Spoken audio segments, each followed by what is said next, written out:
আসসালামু আলাইকুম সবাইকে। ব্লগটি শুরু করতে আজকে লেট হয়ে গেল, কারণ মনটা ভালো নেই, হেলমেটটা হারিয়ে গেছে। সো সেটা নিয়ে একটু টেন্স। আর হেলমেট ছাড়া বাইক চালানোতে আমি কমফোর্টেবল না। সো আমার মেনে তো হেলমেট দরকার।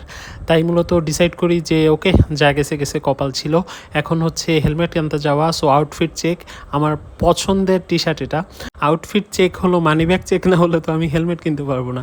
সো মানি ব্যাগটাও একটু চেক দিলাম। আর এখন মূলত বের হয়ে পড়তে হবে, বিকজ জোহরের নামাজেরও সময় হয়ে গেছে। সো তাড়াতাড়ি বের হতে হবে, নামাজ পড়তে হবে, দেন মূলত যাওয়া। সো আর দেরি না করে চলেন তাহলে বের হয়ে যায়। নিচে নেমে দেখি আমার ব্ল্যাক ক্যাট ফুল কভার্ড এবং তার সঙ্গী হেলমেটটা নেই। হেলমেট ছাড়া বাইক চালানোতে আমি অনেক আনকমফোর্টেবল, যদিও একটু কবির সিং ভাব আসতেছিল, বাট ইটস ওকে। যাওয়া যাক, চলেন মসজিদে মূলত নামাজটি শেষ করি। জোহরের নামাজ শেষ করে যখন বের হচ্ছিলাম, তখন একটা জিনিস আসলে আমাকে সারপ্রাইজ করে। নামাজ শেষে মেনত কোরআন শেখানো হচ্ছিল। এটা আসলে খুবই ভালো লাগলো এই সিনারিটা দেখে, আলহামদুলিল্লাহ। হেলমেটের দোকানে এসে অনেক কালেকশন, কিন্তু আমার মেনত ব্ল্যাক পছন্দ এবং আমার ব্ল্যাক কেটের জন্য ব্ল্যাকই দরকার। সো অনেক খোঁজাখুঁজির পরে তারা আমাকে প্রথমেই সাজেস্ট করলো, আমার যে প্রিভিয়াস হেলমেট ছিল সেই ভেগাটা সাজেস্ট করলো। আর আমি যেহেতু অলরেডি ওটা পছন্দ করেই নিয়েছিলাম, সো সেহেতু আমার পছন্দ আগে থেকেই fixed on kind of. Still বার্ডের হেলমেটটি আমাকে এসে অপশন দিল, বাট আমি আসলে পুরোনো জিনিসকেই পছন্দ করি, আমার একটা বিষয়। সো আমি দুইটার মধ্যে থেকে আমার প্রিভিয়াস হেলমেটটাকেই মূলত প্রেফার করি। আমার মনে হয় এই দুইটার মধ্যে আমার প্রিভিয়াসটাই বেটার। আচ্ছা, আপনারা বলেন তো, আমার পছন্দ কি খারাপ ছিল? আমি প্রিভিয়াসটাই চুজ করেছি।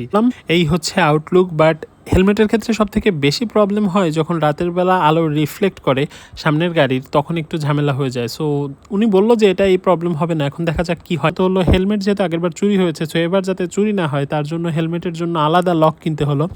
এবং এই হচ্ছে তালা। আমি সাধারণত তালা ইউজ করতাম আগে বাইকে, বাট এখন ইউজ করি না, বিকজ আমার কাছে একটা এক্সট্রা ঝামেলা মনে হয়। বাট যেহেতু চুরি হওয়া শুরু হয়েছে খুলনা, করি এই দুইটার মধ্যে হেলমেটের জন্য এই লক, এই দুইটা জিনিস, মানে এই দুই টাইপের লক কেনার পরে এবার মূলত বাসার দিকে ব্যাক করতে হবে। এবং যাই হোক, যা হয়েছে আলহামদুলিল্লাহ, সব ঠিক হয়েছে। এবার মূলত আসরের নামাজটা কমপ্লিট করতে হবে। আসরের নামাজটা কমপ্লিট করি, আর নামাজ শেষ করেই ইফতার সাজাতে হবে। তাই ইফতার সাজাতে বসে গেলাম। অলরেডি বসে পড়ি এবং একে একে 3টি প্লেট সাজাতে হবে, যেহেতু আমরা 3জন। সো 3জন সাজানো শুরু করে দেই। হলো আমার সেই পিঙ্ক সল্ট, যেটা মূলত আমি খাই ইফতারে।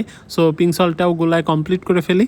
আর এটা হচ্ছে মলিদা, আম্মু করেছে। আর এই হচ্ছে আমার টোটাল আজকের ইফতার আইটেম, মলিদা, চিরা, অ্যান্ড এটা আমার ইফতার প্লেট। সো এটাই আর কি, এখন ইফতারের জন্য অপেক্ষা। যে আজান দিয়েছে আলহামদুলিল্লাহ, এর মধ্য থেকে পঞ্চম রোজাটিও সম্পূর্ণ করি। সো আজকের ব্লগটি এই পর্যন্তই। দেখা হচ্ছে আবার কালকে। ততক্ষণ পর্যন্ত ভালো থাকবেন, সুস্থ থাকবেন, কারণ আপনি ভালো থাকলেই ভালো থাকবে আমাদের দেশ। আসসালামু আলাইকুম।